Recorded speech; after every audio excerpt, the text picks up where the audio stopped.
para Ele são todas as coisas, para Ele a glória, a Ele a glória, a Ele a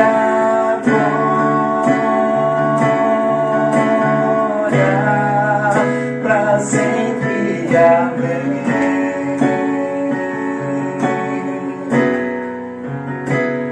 A Ele a glória,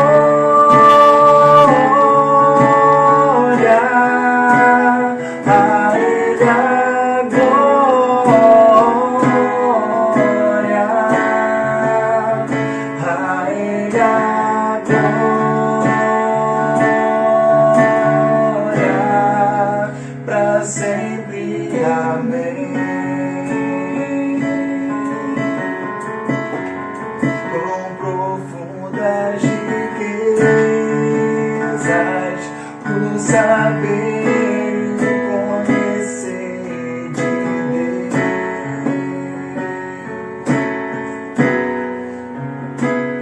Quão insondáveis seus juízos e seus caminhos, quão profundas riquezas, o saber e o conhecer de Deus.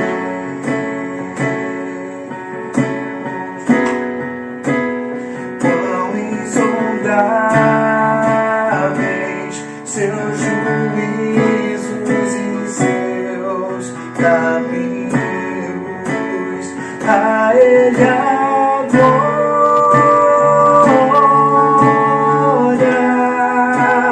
a Ele a glória, a Ele a glória,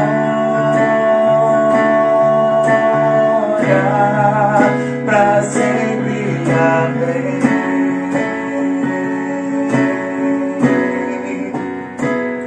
A Ele a glória, a Ele a glória, a Ele a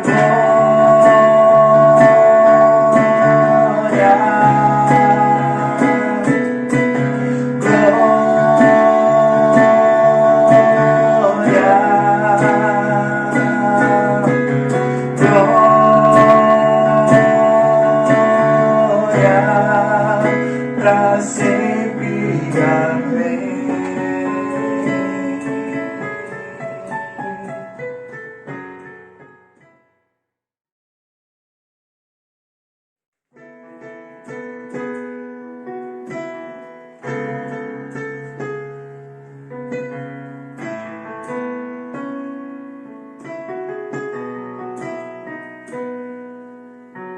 Se o sol se pôr e a noite chegar, tu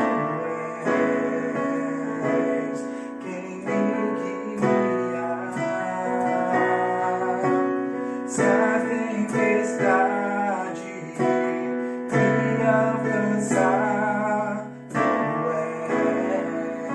és meu abrigo.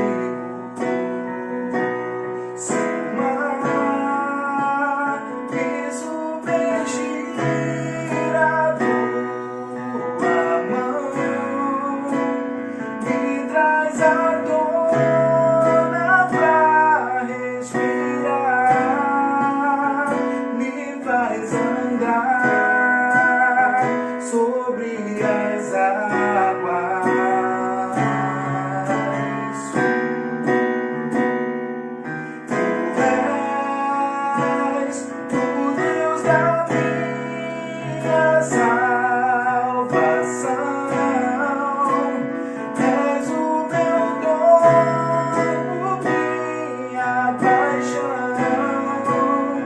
Minha canção.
faz andar sobre as águas.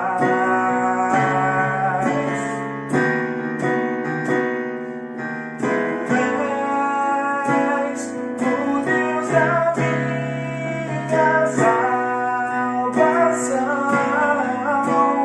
És o meu dono, minha paixão,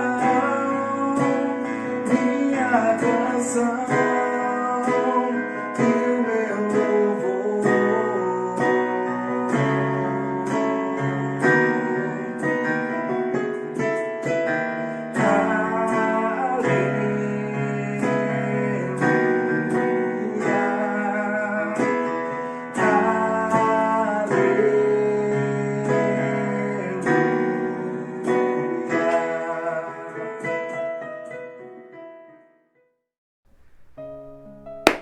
Graças e paz, igreja, tudo bem? Hoje eu vou estar compartilhando mais uma palavra com o seu coração. Eu espero que o Espírito Santo fale com você muito melhor do que eu posso falar. E é aquilo que eu sempre falo, desde quando começou tudo isso, livre-se da distração, seja na palavra ou nos louvores. No meio de tudo isso, Deus tem enviado pessoas e palavras, pela misericórdia dele, é óbvio, para nos edificar, através das palavras, louvores, testemunhos e etc. Tá bom? Vamos orar. Senhor Deus e Pai, muito obrigado por tudo que o Senhor tem feito, Pai, muito obrigado pela sua maravilhosa graça, porque o Senhor, Pai, tem cuidado, Pai, da sua igreja, Jesus. Eu peço agora, Pai, que o Senhor venha, Pai, preparar os nossos corações para a palavra que vai ser pregada, Pai, que possamos ouvir, Senhor, que tudo que venha a ser falado aqui, Pai, seja inspirado em Ti, Senhor, que nada seja de mim mesmo, mas tudo daquilo que vem do coração do Teu Espírito Santo, Senhor Jesus. Muito obrigado, Senhor Jesus, por cada momento, Pai, que estamos partilhando agora juntos, Pai, lá na igreja, Pai, estamos voltando gradativamente, o nosso coração se alegra, Pai, em receber pessoas, Pai. No entanto, Pai, ainda se faz necessário, Pai, esse tipo de culto com essa abordagem online, Senhor Jesus, mas isso não limita o Teu poder, isso não limita a efetividade da Tua palavra, Jesus. Pelo contrário, Jesus. Isso, Pai, a Tua palavra é pregada, Pai, e nós cremos, Pai, que o Senhor é fiel para cumprir, Senhor, e o Senhor é fiel, Pai, para cuidar da Sua igreja. Aquele que começou a boa obra é fiel para terminar, e nós estamos esperançosos, Senhor Jesus, que esse tempo logo, logo vai acabar de vez e vamos voltar, Senhor Jesus, e Te adorar, Pai, em comunhão, abraçados, juntos, Senhor Jesus. É que eu te peço e te agradeço. Amém.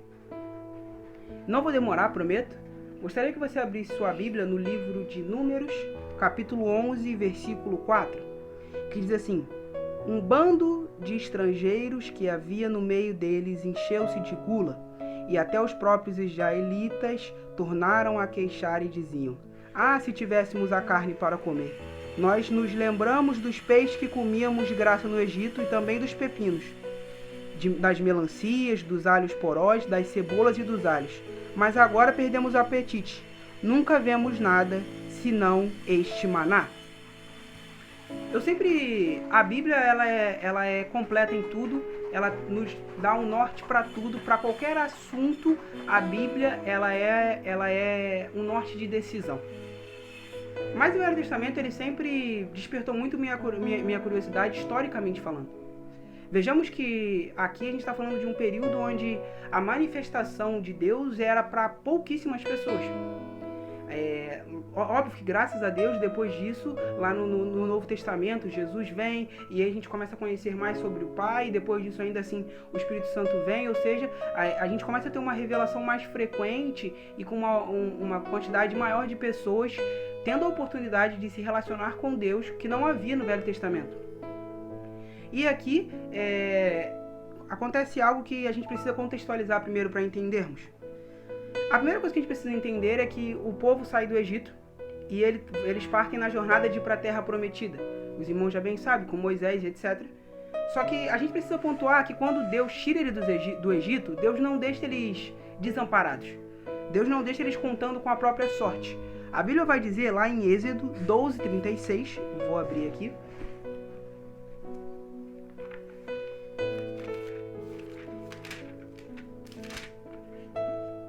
que diz assim: o Senhor concedeu ao povo uma disposição favorável da parte dos egípcios, de modo que lhes davam o que pediam, assim eles despojaram os egípcios. Os israelitas foram de Ramassés até Sucote. Havia cerca de 600 mil homens a pé, além de mulheres e crianças. Grande multidão de estrangeiros de todo tipo seguiu eles, além de grandes rebanhos, tanto como os bois e como de ovelhas e cabras. Como a massa que haviam trazido do Egito, fizeram pães sem fermento, a massa não tinha fermentado, pois eles foram expulsos do Egito e não tiveram tempo para preparar a comida. Vejamos que no finalzinho, até nisso, Deus se preocupou com a massa fermentada. Então, veja bem, a primeira coisa que a gente pontua é que Deus não deixou eles desamparados. Que Deus não apenas tirou do Egito e falou agora com vocês mesmo, Deus cuida do povo. Aquele que começou a boa obra é fiel para terminar. O mesmo Deus que prometeu, ele é fiel o suficiente para nos ajudar e nos instruir durante o caminho até que chegamos ao lugar da promessa, até que vivamos o tempo da promessa. E essa não é a primeira vez que eles murmuraram. A gente vai ver em Êxodo 16, versículo 2 e 3. Eu já estou aqui aberto. Que diz o seguinte: no deserto toda a comunidade de Israel reclamou a Moisés e Arão. Disseram-lhe os israelitas: quem dera a mão do Senhor nos tivesse nos matado no Egito. Lá nos sentávamos ao redor das panelas de carne e comíamos pão à vontade. Mas vocês nos trouxeram a este deserto para fazer morrer de fome toda a multidão. No finalzinho do versículo 1, para a gente entender mais ou menos por que essa reclamação não fazia sentido, havia passado apenas 70 dias, mais ou menos, que eles haviam saído de Egito. E a gente vai ver lá em Êxodo, eu não vou abrir agora, mas os irmãos podem abrir, Êxodo 19, que passados 90 dias ainda tinha boi. Ou seja, tinha comida, eles não estavam passando fome. Porque, como eu disse, Deus concedeu que o povo fosse generoso para ajudá-los antes de sair do Egito. E durante todo o caminho, Deus ainda assim se manteve firme na sua promessa, pois Deus é fiel a si mesmo. No entanto, eles começam a reclamar. E eles não estavam morrendo de fome. Eles não estavam morrendo de fome, porque eles ainda tinham um rebanho. E mesmo que o rebanho fosse para um holocausto, lá em Levítico, se eu não me engano 5 ou 7, a gente vê que era apenas uma parte do rebanho que era separado para o holocausto. A outra parte as pessoas poderiam comer normalmente. Então, eles reclamaram a primeira vez. E Deus foi lá e atendeu o pedido e falou que desceria um maná do céu. E veja bem, e o suficiente para cada dia. Ou seja, não tinha desigualdade. Todo mundo ia comer igual, a mesma comida que descia do céu. E agora em Números, que foi o que a gente leu de primeiro, em Números a gente vê que eles tornam a reclamar. Só que a reclamação deles é bem parecida com a primeira. No entanto, o finalzinho que chama a nossa atenção. Porque eles falam assim: a não ser o maná que desce do céu. Veja bem que a motivação da reclamação deles nunca foi fome. Porque até então eles ainda tinham rebanho para comer. Mesmo que tivesse pequena quantidade, ainda tinha. Veja que depois Deus atende o pedido deles e envia maná do céu diretamente para eles. Diariamente Deus envia para eles. E ainda assim eles reclamaram. E aí eles começam a reclamar que tinham alhos porós, cebolas e etc. lá. O que é um exemplo aqui claro é que eles reclamam de barriga cheia. E aqui é uma primeira lição que eu tiro aqui. Que às vezes a gente reclama das coisas, que às vezes a gente reclama das situações, às vezes a gente reclama das coisas, mas a gente não está percebendo que a gente está reclamando de barriga cheia. E quando a gente olha isso historicamente, é muito fácil de criticar esse povo. Veja, a gente viu aqui desde o início da caminhada, como Deus falou que não desampararia. A gente viu aqui que no meio do caminho, Deus foi lá e mandou o maná, e a gente viu até esse ponto que eles ainda assim continuavam a reclamar. Ou seja, eles estavam reclamando o tempo inteiro de barriga cheia. E às vezes a gente critica esse povo, mas nos colocamos na mesma posição. Às vezes Deus está enviando o suficiente para suprir as nossas necessidades. Deus está enviando o suficiente para suprir aquilo que desejamos, ou aquilo que precisamos, melhor dizendo. E ainda assim a gente está reclamando de barriga cheia. A gente ainda não aprendeu a olhar com a expectativa correta, a expectativa da gratidão. E veja que as coisas que eles falam mostram o quanto eles não estavam se preocupando com a fome. Porque eles sempre relatam alguma coisa que tinha no Egito. Eles sempre relatam, lá, tinha uma panela de carne, tinha cebola, alhos porós e etc. Eles sempre relatam o que tinham no Egito. Então, a coisa que a gente pode perceber aqui é que o que não estava sendo satisfeito não era a fome deles, não era a necessidade, era o ego. Era o orgulho deles que não estavam sendo supridos. Porque no Egito, eles tinham isso. E agora no presente eles têm o maná. E eu fico perguntando quantas vezes eu já fiz isso e quantas vezes você já fez isso. A gente perde tanto tempo olhando para coisas do passado, olhando para a consequência de coisas que aconteceram no passado, seja algo bom ou ruim, que a gente esquece de agradecer pelo que a gente tem agora. Quantas vezes você já orou por certas coisas que você conquistou agora, ou que Deus te deu agora, e você até agora talvez nem tenha agradecido? Então veja, o foco deles estava tanto no passado, no que eles comiam e deixavam de comer, que eles não perceberam a graça e o milagre que é receber comida direto dos braços de Deus, do alto. Só que eles estavam focando demais no passado. E quando a gente foca demais no passado, a gente tem um exemplo desse povo, que claramente só queria ter um ego satisfeito, só queria ter um orgulho satisfeito, ou talvez ali um resquício do que eles gostavam no Egito, eles queriam viver no deserto, porque eles comiam uma diversidade de comida, e talvez seria isso que eles queriam, não dá para afirmar. Porém, o problema era, eles estavam muito apegados no passado, mas tão apegados que eles ficaram cegos para agradecer o que estava no presente. E seja por ego ou por orgulho de não admitir que embora tivesse comida lá, tinha algo muito pior do que comida, ainda assim os dois davam no mesmo resultado, a ingratidão. E eu vou contar agora um rápido testemunho. Muitos de vocês sabem que eu tenho uma irmã pequena, que está crescendo, não é tão pequena agora. E eu lembro que uma vez a gente foi num aniversário, que foi num sítio, e a gente ia passar num dia lá e tinha piscina, tinha várias coisas. E eu lembro que minha mãe chamou a atenção da minha irmã. Eu lembro que minha irmã ficou chateada e tudo mais. E aí qualquer criancinha que vinha chamar ela pra brincar, ela não queria. Qualquer um que falava, olha, vamos ali. Ela, não fiz isso. Não. Era só não. E eu lembro que minha mãe chegou pra ela e falou, olha, daqui a pouco a gente vai embora e você nem curtiu nada. E ele assim, ela ficou lá. Minha mãe falou, com você mesmo. E ela ficou lá. Aí minha mãe falou, sentou, conversou de novo e as criancinhas vinham e ela, não. Quando foi no finalzinho da tarde mais ou menos, eu acho que a raiva dela passou, a chateação dela passou, o orgulho dela, não sei, passou. E ela foi lá e foi chamar as crianças para brincar. Só que quando ela chegou lá, ela viu que as crianças já estavam se arrumando para ir embora. Eu lembro que ninguém precisou falar nada. Só o fato da minha irmã vendo as crianças saindo, se arrumando para ir embora, os olhos dela se encheram d'água. E por quê? Porque ela percebeu que ela perdeu um tempo valioso que ela podia estar aproveitando. Porque ela estava sendo orgulhosa demais e se preocupando muito mais com o ego do que com o tempo presente. E, embora eu não tenha percebido isso na hora, mas ao estudar sobre isso, o Espírito Santo me lembrou disso, eu creio, é assim que acontece com a gente. A gente às vezes pode estar curtindo o tempo com a nossa família, a gente pode estar curtindo o tempo com os nossos relacionamentos, a gente pode estar curtindo o tempo cultuando a Deus, e por que não? A gente pode estar vivendo o nosso ministério, a gente pode estar vivendo milagres, como o povo aqui estava vivendo um milagre, porque comida do céu é um milagre, só que a gente não está vivendo esse tempo presente, porque a gente ainda está muito preocupado com a consequência de algo que aconteceu no passado, ou de algo que vivemos no passado. Então, sabe, irmãos, livre-se do passado ou nós seremos presos para sempre e nunca vamos enxergar as coisas pela perspectiva correta, pela perspectiva da gratidão. Isso me leva ao segundo ponto, a perspectiva da gratidão. Eu fiquei pensando nisso, sabe?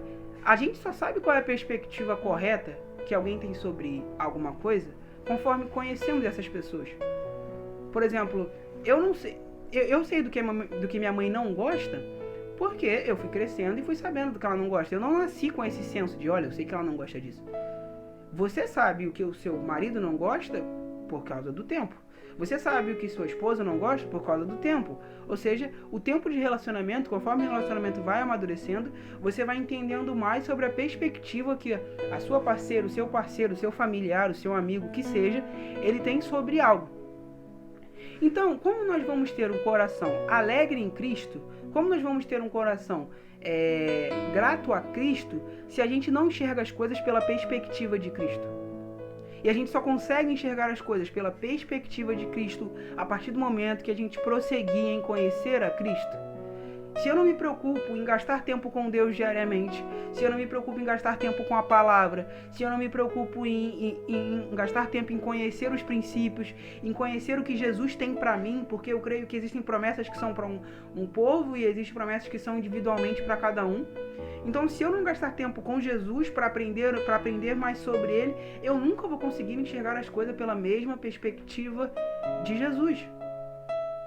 E a perspectiva de Jesus vai ser sempre uma perspectiva de gratidão.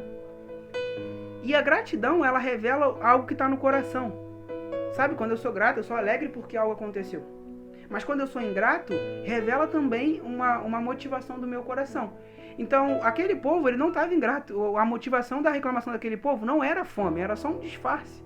A motivação era talvez saudade da comida do Egito, era talvez a forma como eles faziam, não sei. Eu só sei que a verdadeira motivação nunca vai ser algo que Deus nos faltou, porque eu tenho certeza que Deus nunca nos falta algo sem que tenha um objetivo. Sabe? E toda vez que a gente é ingrato com Deus, a gente está duvidando de quem Ele é. Porque se eu prossigo em conhecer quem Jesus é, cada vez mais eu tenho fé no que Ele pode fazer. Então eu tenho fé que o Deus que um dia trouxe provisão pode trazer provisão novamente. O Deus que um dia trouxe paz e alegria para o meu lar, Ele pode trazer novamente. Então, conforme eu conheço Deus, mais eu tenho certeza do que Deus pode fazer. E não o contrário. Então, quanto mais eu tenho certeza do que Deus pode fazer, mais grato eu sou a Ele. E o povo, ele fica dessa forma, ele fica perplexo, eu diria. Porque, para pra pensar que coisa doida. Imagina se eu chegar pra você agora e contar uma história assim. Falar, meu amigo, existia um povo que eles comiam cebola, alho poró e outras coisas mais que tem aqui. Aí Deus tirou eles de lá e Deus mandou comida direto do céu. Com qual das duas opções você vai ficar mais impressionado? Com a opção de comer alho, poró e cebola no reino, ou com a opção de receber comida direto de Deus? É óbvio que você vai falar que é receber comida direto de Deus. Porém, eu acho que às vezes a gente faz a mesma coisa que esse povo. A gente acaba se impressionando muito mais por aquilo que é natural, por aquilo que qualquer um pode comer, por aquilo que qualquer um pode fazer, do que com aquilo que a gente recebe direto de Deus. Veja que é interessante pensar por esse lado. Qualquer um podia comer alho poró, até hoje a gente pode, qualquer um podia comer cebola.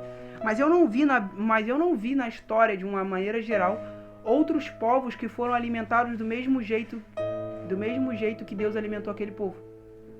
Mas ainda assim, o que impressionava aquele povo, por incrível que pareça, era comer alho poró e cebola e outras coisas a mais, panela de carne lá no Egito. E é incrível como o ser humano, ele fica impressionado com coisas passageiras, com coisas fúteis. Jonas, ele fica impressionado com uma planta que faz sombra para ele.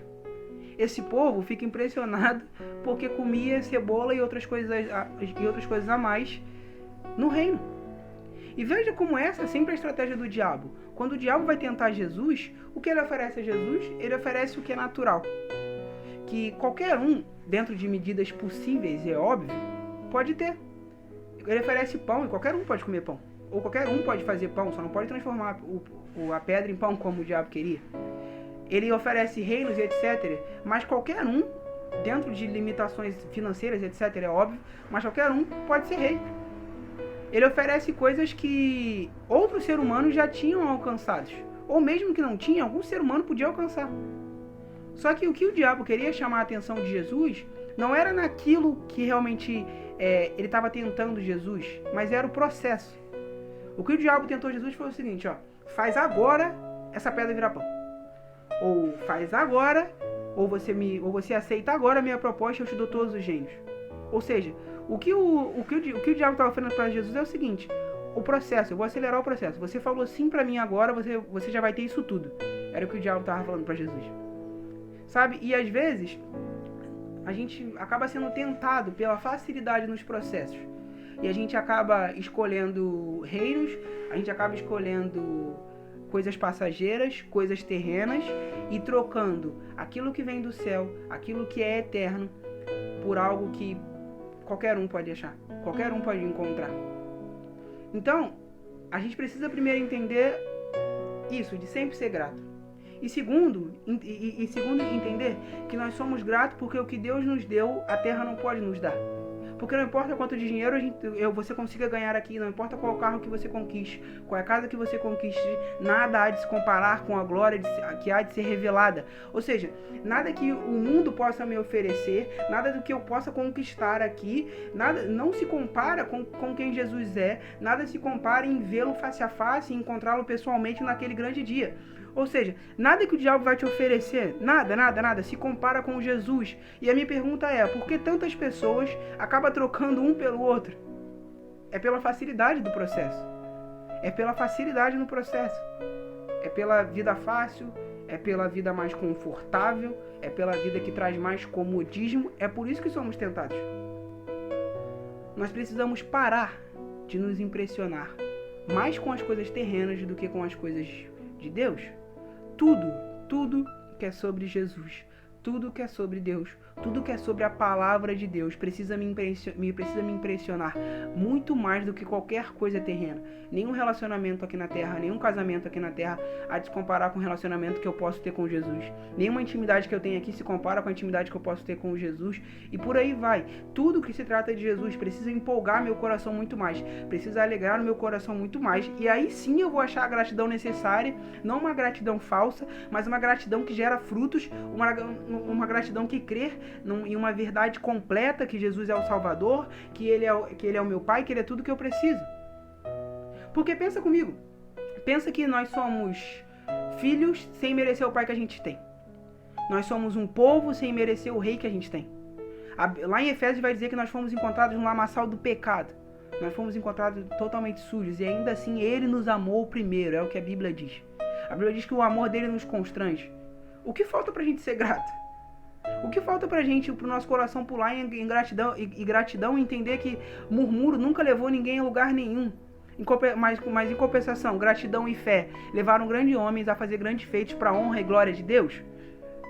Então, nós precisamos dessa verdade, nem que seja todos os dias dita na sua cabeça, sabe? Irmãos, nós estamos num lugar que nós não merecíamos estar, nós estamos vivos sem merecer, sabe? Alguém foi na cruz sem merecer, mas ainda assim, aquele que morreu e ressuscitou, aquele que, sabe, aquele que me conquistou, aquele que me escolheu primeiro, aquele que me amou primeiro, ele ainda está vivo, o Espírito Santo dele habita dentro de mim e meu coração é grato por isso e sempre será até o dia que iremos encontrá-lo. Então seja grato. Caso ao contrário, estaremos cometendo o mesmo erro que o povo de Israel cometeu, nos impressionando por coisa terrena, sabe? Ficando muito mais empolgados por coisas passageiras e murmurando por coisas que são fúteis, ou murmurando de barriga cheia, ou murmurando por coisas que o Espírito Santo já nos deu, murmurando por coisas que Jesus já conquistou na cruz, e a gente acaba reclamando sobre. Eu queria que, para finalizar, que você abrisse a Bíblia em Deuteronômio 8:3, por favor. Diz assim, ele os humilhou e os deixou passar fome, mas depois os sustentou com um maná, que nem vocês e nem os seus antepassados conheciam, para mostrar-lhes que nem só de pão viverá o homem, mas de toda a palavra que procede da boca de Deus. Sabe, irmãos, isso é incrível. Jesus não queria torturar o povo por prazer. Deus não queria torturar o povo por prazer. Deus queria ensinar o povo no processo a confiar muito mais no que ele tem, a confiar muito mais em quem ele é, do que confiar em alimentos terrenos.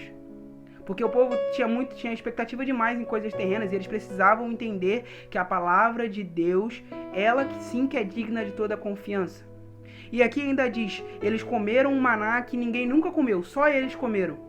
Sabe, irmãos, porque o que Deus tem pra mim, o que Deus tem pra você é algo individual, são promessas que são específicas pra ti, só você vai viver. E você só vai viver quando você entender com o processo. Enquanto a gente não entender o processo, a gente vai ficar passando processo, porque a gente não entendeu ainda que tudo tem a ver com Ele, tudo é sobre Ele, porque a gente precisa entender que toda a honra e toda a glória é pra Jesus, que toda a honra e toda a glória seja dada a Ele, ao Rei dos Reis, ao Mestre dos Mestres. Sabe, a gente precisa entender que nesse mundo é passageiro, a gente precisa entender que as coisas desse mundo são passageiras. Você pode conquistar os mais altos montes, ainda assim vai ser passageiro, sabe? A definição de vida extraordinária não tem a ver com o que você vai conquistar, não tem a ver com o que Jesus até mesmo pode te dar, mas é saber que hoje o Espírito Santo habita em você, então é um dia incrível. Amanhã Jesus pretende passar o dia com você, é um dia incrível. Depois de amanhã também. Então todos os dias serão dias dignos de gratidão, porque Jesus se faz presente no nosso coração, porque Jesus se faz presente no nosso meio, e a terra pode passar, tudo pode passar, mas as palavras que saíram da boca do meu Deus permanecerá para sempre. Eu espero que essa palavra tenha edificado a sua vida. Eu prometo ser bem breve, serei. Seja grato, meu irmão. Seja grato porque você tem motivos para ser grato. Que mesmo no meio das situações ruins, mesmo no meio das tempestades, ainda assim não é porque você não está vendo solução que Deus não está, sabe? Não. Conheça Jesus para enxergar as coisas pela perspectiva correta. Prossiga nisso e seja grato. Seja grato.